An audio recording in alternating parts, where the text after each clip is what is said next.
Hello and welcome to Mind Over Matters. We're looking at all our hydrocarbons together in this video.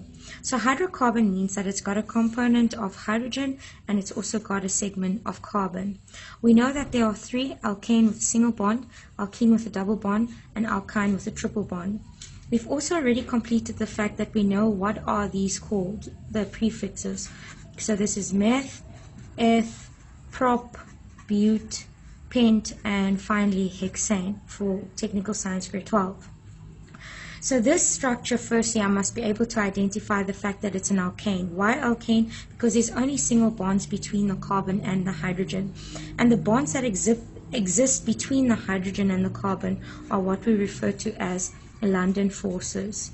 So all these hydrocarbons have London forces because they only have carbon and hydrogen, and I'll explain intermolecular forces in a different video.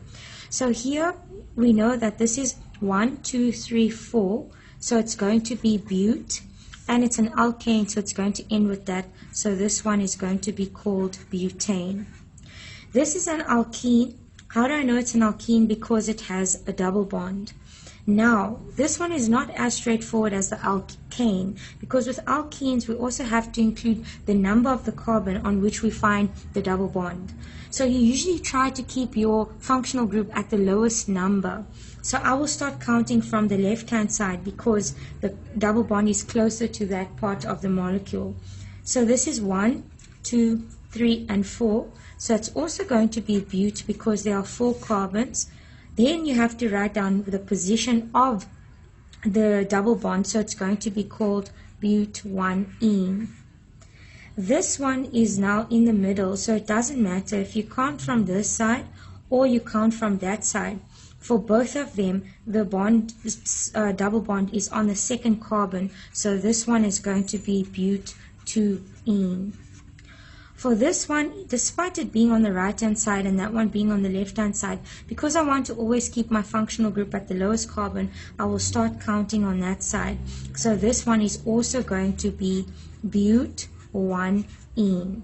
So you'll see that here there's just a positional change.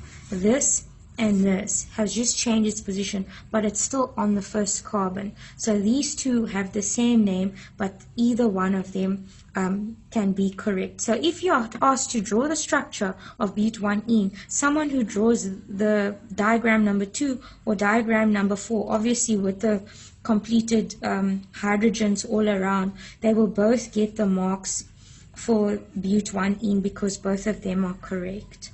Thank you for watching. We will move on now to our other homologous